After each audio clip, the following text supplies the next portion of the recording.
ബി.ജെ.പിക്കെതിരായ രാഹുൽ ഗാന്ധിയുടെ വോട്ട് കൊള്ള ആരോപണം ജനങ്ങളെ സ്വാധീനിക്കുമെന്ന ബീഹാറിലെ മലയാളി വോട്ടർമാർ.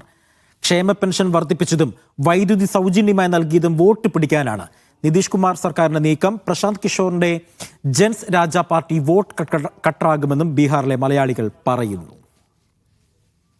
ബീഹാറിലൂടെയുള്ള നമ്മുടെ തെരഞ്ഞെടുപ്പ് യാത്രയിൽ കുറച്ച് മലയാളികളെ കണ്ടുമുട്ടിയിട്ടുണ്ട്. കുറച്ച് വർഷങ്ങളായിട്ട് ഇവിടെ ബീഹാറിൽ കഴിയുന്നവരാണ്, ഇവിടെ തന്നെ ജോലിയൊക്കെ ചെയ്യുന്നവരാണ്. അപ്പോൾ അവർ ചോദിക്കാം, അവർക്ക് ഇവിടെ വോട്ടുണ്ട്, അവരോട് ചോദിക്കാം ബീഹാറിലെ വോട്ടെടുപ്പ് വിശേഷങ്ങൾ എന്തൊക്കെയാണ്, ഏത് സർക്കാർ അധികാരത്തിൽ വരാൻ പോകുന്നു, നിലവിലെ സർക്കാരിൻ്റെ മേന്മകൾ എന്തൊക്കെയാണെന്ന് ചോദിച്ച് മനസ്സിലാക്കാം. എത്ര നാളായിട്ട് ഇവിടെ ഉണ്ട്? ഞാനിവിടെ ഒരു 30 വർഷമായിട്ട് ഈ പട്നയിലുണ്ട്. ഞാനിവിടെ ഒരു പ്രൈവറ്റ് ജോലി ചെയ്യുവാണ്. ഞങ്ങളിവിടെ ഒരു 200-250 ഫാമിലി ഉണ്ട് ഇവിടെ. എല്ലാവരും ഇങ്ങനെ വൈകിട്ട് ഞങ്ങളിവിടെ കൂടുന്ന ഒരു സ്ഥലമാണ് മിക്കവാറും ഒക്കെ. എൻ്റെ പേര് ജെയിംസ് മാത്യു. ഇത് ആനന്ദപുരിയാണ്. ആനന്ദപുരി നമ്മുടെ പട്ന. ഇപ്പം ഒരു ചേഞ്ച് ആവാൻ ചാൻസ് ഉണ്ട്, ഗവൺമെന്റ് ചേഞ്ച് ആവാൻ ചാൻസ് ഉണ്ട് ഇവിടെ. ഇപ്പം കോൺഗ്രസിന്റെ ഇപ്പം രാഹുൽ ഗാന്ധി വന്ന ഭാരത് ജോഡോ യാത്ര, പിന്നെ വോട്ട് അതുപോലെ അധികാരി യാത്ര, അതൊരു പോസിറ്റീവ് ചേഞ്ച് ആവുന്നുണ്ട്, ചാൻസ് ഉണ്ട് ചേഞ്ച് ആവാൻ. അങ്കിൾ ഇവിടെ എത്ര വർഷമായി വന്നിട്ട്, ബീഹാറിലേക്ക് വന്നിട്ട് എത്ര വർഷമായിട്ട്? ഞാൻ വന്നിട്ട് എൻ്റെ 40 വർഷമാകുന്നു. പേരെങ്ങനെയാ? എൻ്റെ പേര് PM എബ്രഹാം.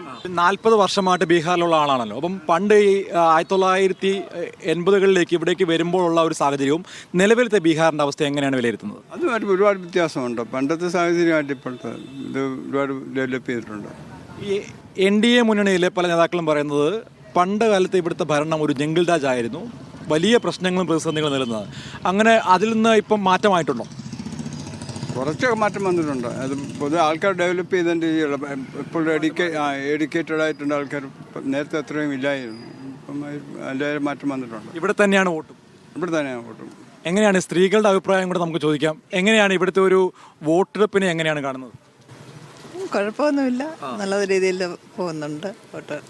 എങ്ങനെ പോകുന്നു? അതായത് നമ്മുടെ സ്വാഭാവികമായിട്ട് നാട്ടിലത്തെ ഒരു വോട്ടെടുപ്പിന് ആരവങ്ങളോ അത്തരത്തിലുള്ള പ്രചാരണങ്ങളോ ഒന്നും ഇവിടെ കാണുന്നില്ല. അല്ല, നമുക്ക് ഇഷ്ടമുള്ളവർ പോയിട്ട് ചെയ്യുക വരിക അങ്ങനെയൊക്കെയുള്ള. നാട്ടിലേക്ക് ഒരു സ്ട്രിക്റ്റ് ഇല്ല.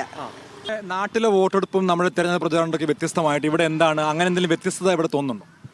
തെരഞ്ഞെടുപ്പ് പ്രചാരം നാട്ടിലെയാണ് ഒന്നും കൂടെ കാണാനും ആരവമുള്ളത്. അതെ, ഇവിടെ അങ്ങനെ ഇവിടെ എന്ന് പറഞ്ഞു കഴിഞ്ഞാൽ ബേസിക്കലി ഒരു ജാതി വ്യവസ്ഥ അനുസരിച്ചുള്ള, കൂടുതലും ജാതി വ്യവസ്ഥ അനുസരിച്ചുള്ള പ്രചാരണവും കാര്യങ്ങളും ആയതുകൊണ്ട് അതിൻ്റെ ഒരു ഡിഫറൻസ് വരുന്നുണ്ട്. നാട്ടിൽ ഞാൻ കണ്ടെടുത്തോളം എനിക്ക് തോന്നുന്നു നാട്ടിലുള്ള പ്രചാരണങ്ങളാണ് ഏറ്റവും നല്ലത്. ഇവിടെ ആരാണ് ഇനിയിപ്പോൾ അധികാരത്തിൽ വരാൻ പോകുന്നതെന്നുള്ള പല റിപ്പോർട്ടുകളിലും പല സർവേകളിലും പല. ഏതായാലും ബീഹാറിലെ മലയാളികളും വളരെയേറെ പ്രതീക്ഷയിലാണ്. ബീഹാറിൽ ആരാണ് ജയിക്കുക എന്നുള്ള ഒരു ആകാംക്ഷ തന്നെയാണ്. നാട്ടിലെ പോലെ തന്നെ അവിടെയും തെരഞ്ഞെടുപ്പിൻ്റെ ഒരു ആവശ്യത്തിൽ തന്നെയാണ് മലയാളികൾ.